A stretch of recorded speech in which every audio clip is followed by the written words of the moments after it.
Periodista especializado en economía, varios medios, entre ellos nuestro querido Página 12. ¿Qué haces, Rulo? ¿Cómo te va? Buenas tardes. ¿Cómo andas, Pablo? Bien, acá estamos con Luis Paginiger, con Vale Delgado. ¿Cómo estás vos? ¿Bien? Bien, muy bien. Un saludo a todos ahí en la mesa. Bueno, tenemos una invitación para charlar sobre, en esta Semana de la Memoria, charlar sobre la política económica de la dictadura cívico-militar. Te invitamos a escuchar para el análisis a Martínez de Oz en sus proclamas económicas de aquel tiempo. ¿Te los bancás? Sí, me lo banco, hay que hablar. Dale. Sabemos que la misma naturaleza de la profunda transformación que estamos llevando a cabo impide que podamos hacer hoy un balance total del mismo. Pero quisiera destacar lo que yo considero son 12 puntos fundamentales a través de los cuales se puede medir la profundidad de la transformación que hemos llevado a cabo. En primer lugar, la libertad de precios, la eliminación de los controles de precios. En segundo término, la libertad de las transacciones cambiarias con la eliminación de los controles de cambio. Tercero, la libertad del comercio exterior, con la eliminación de los monopolios a la exportación, por ejemplo, de granos y de carne.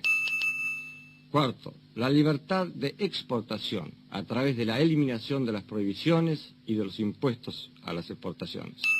Quinto, la libertad de importar, con la eliminación de las prohibiciones, cuotas, licencias y la aplicación de un programa arancelario de reducción gradual sobre un periodo de 5 años. Sexto, la libertad de las tasas de interés y la aplicación de la reforma financiera que abre el sector a la competencia interna y externa.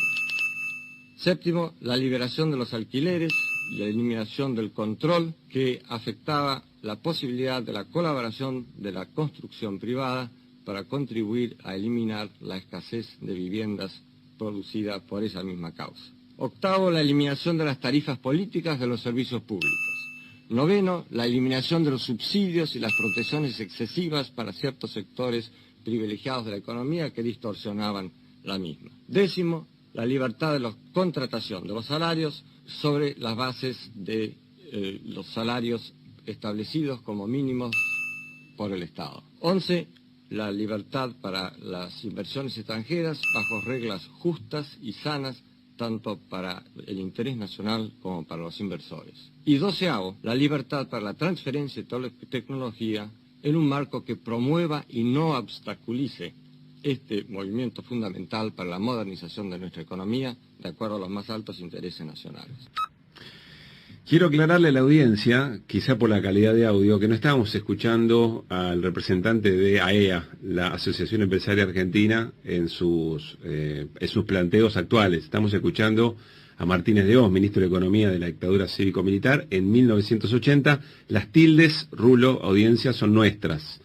Sí, claro. Qué fuerte la palabra libertad delante de cada una de estas decisiones. Estaba pensando exactamente lo mismo, Pablo. Estaba pensando lo mismo, y aparte, la verdad, los felicitos laburos de edición es fantástico porque resume lo que fue esa propuesta, ese plan, y justamente aquel que no esté muy enterado de qué pasó en aquel momento, le aclaramos. No había libertad de agremiación, no había libertades políticas, no había libertad de expresión pública, digamos, o parecía que las libertades eran absolutas cuando escucha estas cosas. No, eran libertad para las empresas, para poder sumar utilidades, acumular ganancias, concentrar la economía y demás, que es un poco lo que pasó, ¿no? Ahora si quieres entramos un poquito en lo que significó ese plan no solo para el país, ¿no? Está muy bien el planteo. Antes de meternos en eso, en las consecuencias de este plan, quiero preguntarte por qué es importante entender, repasando efectivamente el sentido de la dictadura cívico-militar, ¿por qué es importante entender su plan económico, Rulo, para vos? El plan económico de la dictadura, y porque es el eje de por qué se dio el golpe, digamos. ¿Es el porqué del golpe? Exactamente, se dio el golpe para esto, para cambiar para transformar la sociedad argentina y cortar lo que eran los años previos. Había sido un intento, quizás un intento más audaz de una transformación económica a favor de los sectores populares, los sectores sociales, de reemplazar el tema de de sustituir las importaciones por producción nacional. Digamos, en ese sentido, el golpe fue orquestado justamente por sectores empresarios, de los cuales Martínez de Oz era una de las cabezas visibles, y que empezaron a operar durante el año 75 para vaciar políticamente a la economía y al gobierno, a generar las condiciones para el golpe, inclusive desde adentro del propio gobierno democrático, ¿no? Porque recordemos que el gobierno de Isabel Perón tuvo como viceministro de Economía a Ricardo Sin, quien después supimos que era un socio de Martínez de Oz, que fue jefe de gabinete de asesores de Martínez de Oz, pero que fue viceministro de Economía de Isabel. Armó lo que se conoció como Rodrigazo, que fue el plan que firmó el ministro Celestino Rodrigo, pero en realidad el autor había sido su viceministro, Ricardo Sin, que terminó, como digo, el propio Ricardo Sin describió después, era la pieza fundamental para hacer estallar al gobierno, es decir, matar el monstruo desde adentro, fue la expresión que él utilizó. Poner la granada en la panza de la serpiente. Es decir, eso fue el Rodrigazo. ¿Para qué? Para abrir el camino a que después llegara la dictadura con este nuevo plan.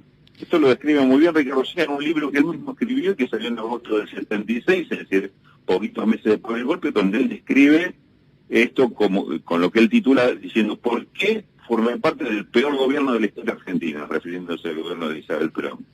Y la conclusión, la respuesta es formé parte para destruirlo. Es interesante, Rulo. ¿Qué tal? Luis Pablo te saluda. ¿Cómo te va, Luis? Es interesante este desarrollo que vos estás haciendo, porque también permite entender lo que ocurrió después, durante el gobierno de Carlos Saúl Menem. Si querés, podemos incluir al gobierno de la Alianza en determinada medida, con algunos personajes allí en ese gobierno, con De la Rúa al frente, y con Mauricio Macri después. Digo, entenderlo como desarrollo, porque es un plan que fue abriendo puertas para ajustar cada vez más, pero que todavía no terminó, ¿no? Es un plan que todavía está en desarrollo. Sí, claro que sí. Lamentablemente es así, porque, digamos, además, ahí, Luis Pablo, hagamos el contexto internacional, digamos. Este era el sector dominante en la economía argentina, las grandes corporaciones, recién Pablo hacía alusión a EA. Este no era un documento de EA, pero era el documento de la EA de ese momento, que era una organización empresarial que encabezaba José Alfredo Martínez de Oz, que era exactamente lo mismo que EA, y que plantea este tipo de cosas. Ahora, después ocurrió que hubo un modelo, el modelo neoliberal, pergeñado en la cabeza de los economistas de la Escuela de Chicago, con Milton Friedman a la cabeza, que como modelo de gobierno, como modelo de política pública, se aplicó por primera vez en el mundo. Primero, en realidad se aplicó primero en Chile, en el Chile de Pinochet, a partir del año 74.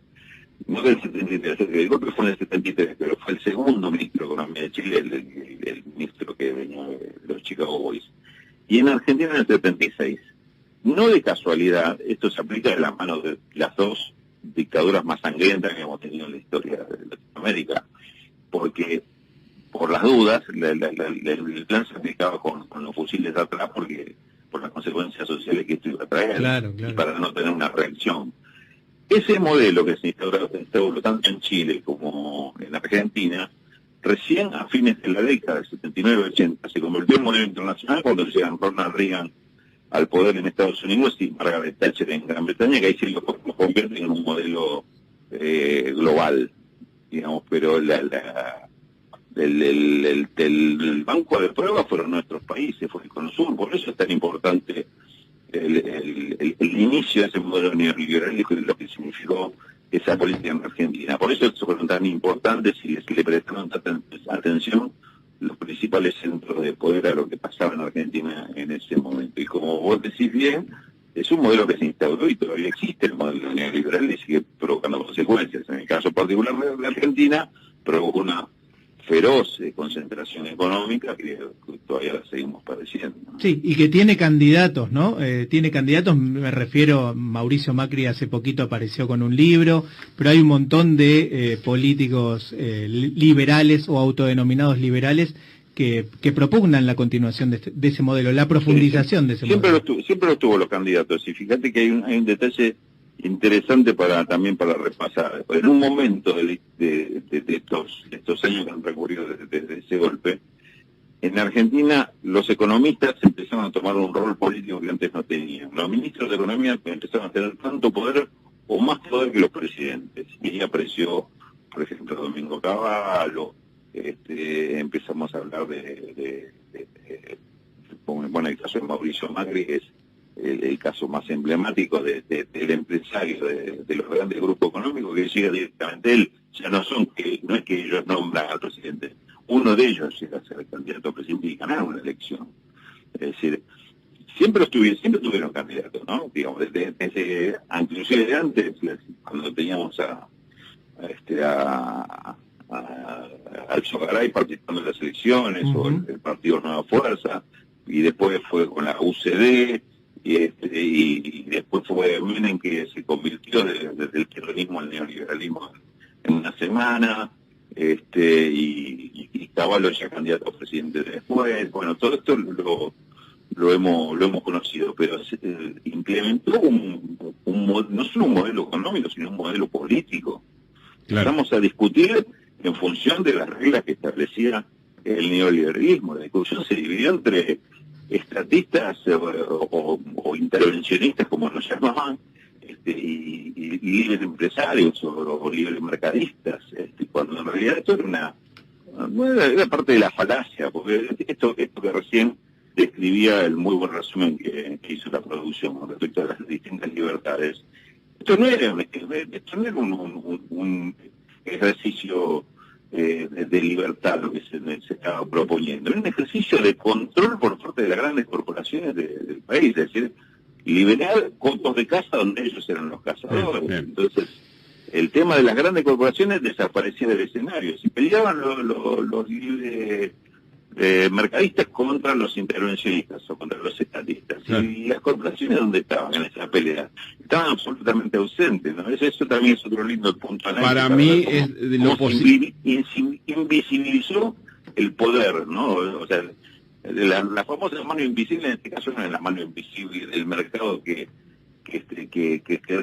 estabiliza. La mano invisible era la mano del poder que estaba por encima y controlaba a todos. Para mí, Rulo, Estado y privado. Para mí, Rulo, de lo positivo, entre comillas, que tuvo la experiencia macrista, porque tuvo a sus propios dueños atendiendo el boliche, digamos, ¿no? Pero bueno, hay que ver cómo lo interpreta la sociedad. Rulo, nos estamos yendo, tenemos las noticias encima. No quiero dejar de preguntarte, ¿qué es Contra las Cuerdas? Gracias. Contra las Cuerdas lo que vamos a hacer este viernes, el 26 de marzo a la noche en el CAF, en el Club Atlético Fernández Fierro. Club Atlético Fernández Fierro, con Las Gordonas, que es un grupo de tango fantástico, y con el Flaco Legal, que es un stand-upero también y hace humor político, y yo hablando un poco de economía. Vamos a mezclar todo eso, además con el Chino Laborde de invitado. ¡Qué lindo! Así que vamos a hablar de economía, vamos a escuchar música, vamos a cantar, porque si la cosa viene bien y veo que hay buen clima, me animo y me canto unos canitos también. Qué lindo, Rulo. Che, ¿y cómo, la gente cómo puede anotarse? Porque imagino que es capacidad limitada. Esto va a ser con capacidad limitada, porque vamos a cumplir con todos los protocolos. Exactamente, protocolos. Son 44 entradas que se venden porque es un lugar para 30 mesas, pero vamos a poner 11 mesas de 4 nada más. Sí. Por Ticketoy se puede conseguir las entradas sobre la misma página de CAF con doble F. Se puede ver algún detalle más de la cosa. Pero va a ser a las 8 de la noche, el inicio o la apertura a las 9 puntualmente estamos arrancando. Espectacular. Así que bueno, pensamos que se puede escuchar economía, entender economía y pasar un buen momento al mismo tiempo. Ese es el gran desafío que prometemos que somos capaces de lograr. Para mí es un planazo, capaz que te sorprendo. Contra las Cuerdas, Rulo de la Torre, Las Gordonas y el Flaco Leal, en el Club Atlético Fernández Fierro. Me van a dar una alegría si llegan a aparecer ustedes, si venís vos, Pablito. En el Club Atlético Fernández Fierro, métanse en la página y anotarse que se acaba, que hay, que por protocolo es bastante poquita mesa. Sí. Rulo, éxitos con eso, que lo disfrutes y gracias por la charla. Bueno, gracias a ustedes, como siempre, a disposición. Un crack, el Rulo de la Torre, charlando con nosotros. El plan económico de la dictadura, nos recontrapasamos de las noticias. Si no se comprende el plan económico de las dictaduras, es imposible construir todos los nunca más que faltan.